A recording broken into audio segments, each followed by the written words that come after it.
Okay, here's part two. Alright, I'm continuing reading of the article "Rape Jokes Aren't Funny" by CNN, which is written by a couple of feminists, so you know it's not bias. The problem, I love how they're talking about the bias of men in this article, but, well, I'll get to the bias part, but they're a bunch of feminists writing this. Okay, the problem isn't the failure of men to see rape jokes as horrific.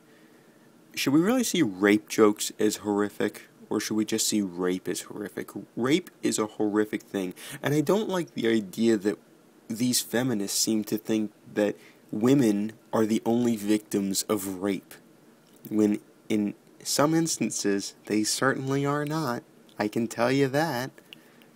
They are not the only ones who are the victims of rape. It happens the other way around too. So that isn't, they don't fucking own it. So I'd like them to stop cherishing this idol. To see rape as horrific. It's not that many of them. I'm dyslexic, so it's a little hard sometimes.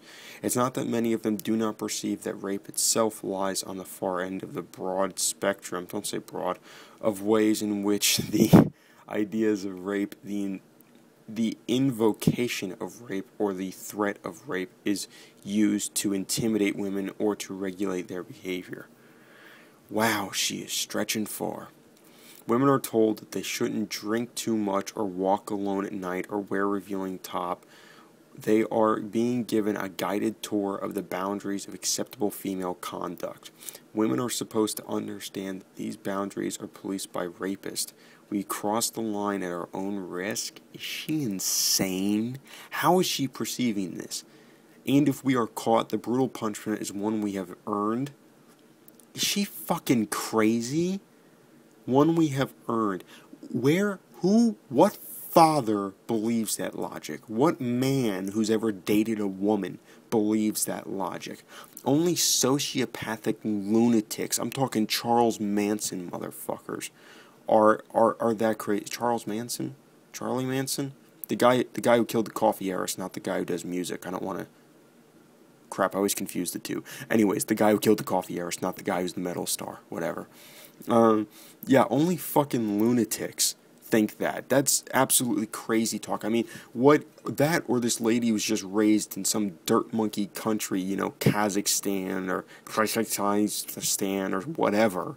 Because it's not like that here in America. I think we all agree that rape is a pretty bad thing and we really don't like it, to put it simplified, to make it sound like that. I can't imagine that there's very many people. I don't think there's ever been a police force in this country that they found a woman's body in the woods and then they found that there was semen in her and the fact that she was wearing revealing clothing and they just went, leave her.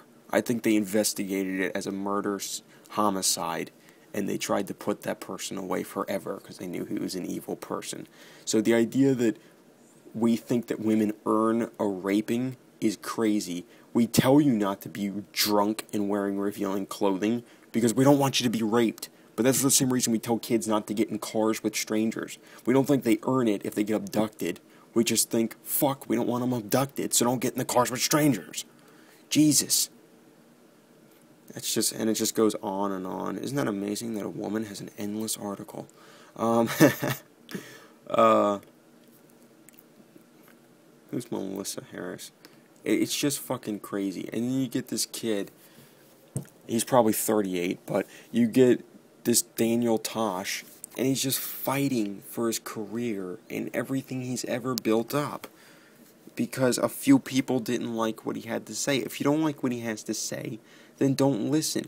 I hear so many offensive things every day just listening to the crazy media. Just the news media, to me, is so offensive. I don't watch it. I can't stomach it. It drives me crazy. And that's considered the safest, cleanest stuff on TV.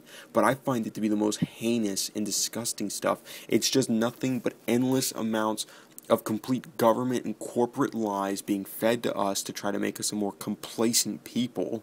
And it's filled with nothing but bullshit. I mean, Bill O'Reilly, none of you find Bill O'Reilly to be an offensive character, but He's on TV, and he should be on TV. He's got big ratings. He's got a big audience. There's no reason he shouldn't be on TV. I find it to be absolutely offensive. I would never want him canceled because I don't like him, or I don't like things he said when he was in a club, or I don't like the way he acts in his private life. Who gives a shit? If he's got the ratings, if he's got the pull, then people who protest him should just not watch him. Why would you fucking live your life angry that someone's saying something somewhere that you don't like? It's like that 24/7. Oh my god. Let's see. Here's another one. Shine from Yahoo. I don't know if that's a section or whatever, but the headline is Daniel Tosh Rape Humor. 9 funny women who don't defend the comic. Over the past 48 hours, a lot of comedians have defended Daniel Tosh's rape comments. Louis C.K., Jim Norton, Patton Oswalt, Dane Cook, to name a few. All funny dudes. And Jim Norton's probably the strongest supporter of that, but that's for a different reason. I think Jim Norton was just confused. He thought it was just Daniel Tosh advocating rape genuinely. So, but that's besides the point. If you're just catching up with the controversy, I don't need that. Women who recounted the unnerving experience, the woman who recounted the unnerving experience on her blog immediately left. Oh, a blogger. Ugh, what respectable people. The woman who recounted the unnerving experience on her blog immediately left the show frightened.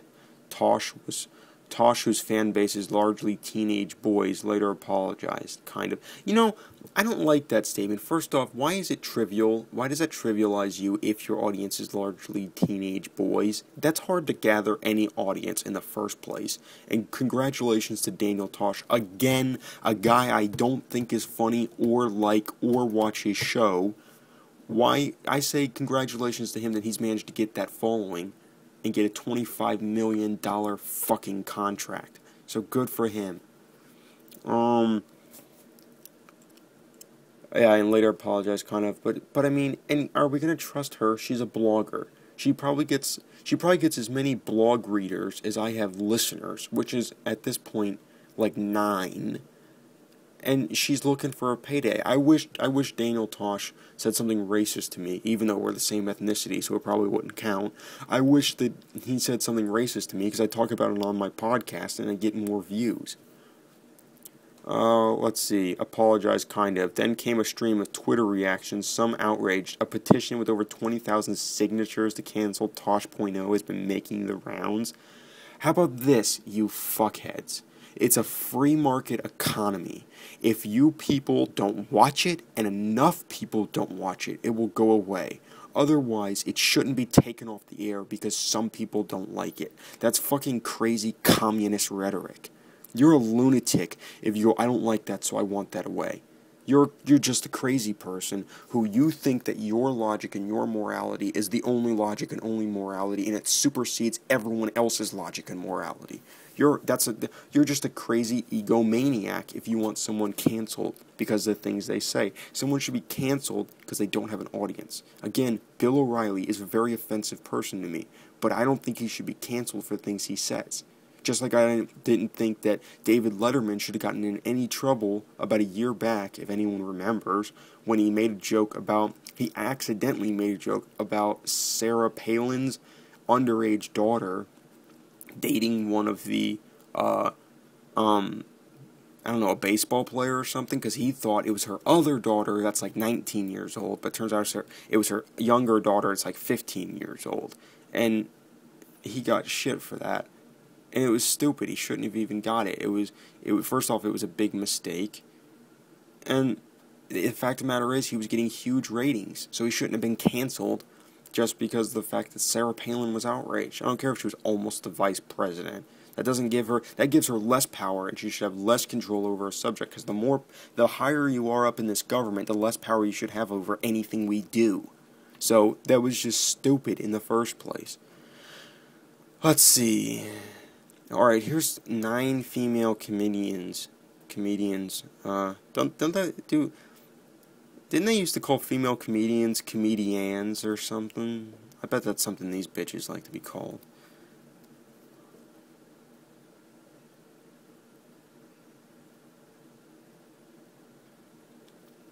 Let's see, Bonnie McFarlane. She's married to Rich Voss. I feel very sorry for her. Bonnie McFarlane said, Corolla said women aren't funny. Women get mad. Tosh made rape jokes. Women get mad. It's like men can't win. Is she? Wait. That's kind of a funny line. Funny women who don't defend the comic. Is that not defending him, or is that just kind of making a funny remark? That's a pretty funny joke. I don't know if she wasn't supporting Tosh in that one. I think she was just making a joke about something relevant. There was kind of, this author of this article to me seems like he's not exactly following his criteria for the article. Let's see, Melissa McEwen. Exhibitor rape culture, female critics to Tosh are getting hope to get raped. Oh, fuck it, that's a boring tweet. Anyways. Yeah, so these, oh, by the way, I'm going to call these the 20,000 assholes. They're just assholes who are signing that petition. Yeah, see, but that's all this has turned into. It's just a way to get at men. So, because these women have been lying in wait. These feminists can't wait for whenever some guy comes out and says something like this. When what they should be doing is focusing on the fucking animalistic treatment of women in the Middle East. They should be criticizing men who abuse women, and they should be going after people in countries that don't respect the equal rights of women. They shouldn't be wasting their times with stupid white boys that are telling bad jokes on a stage. And I say bad jokes because he doesn't make me laugh, but I know he's got a big audience, and I hope he keeps it. And I know he's gonna, because 90% of his audience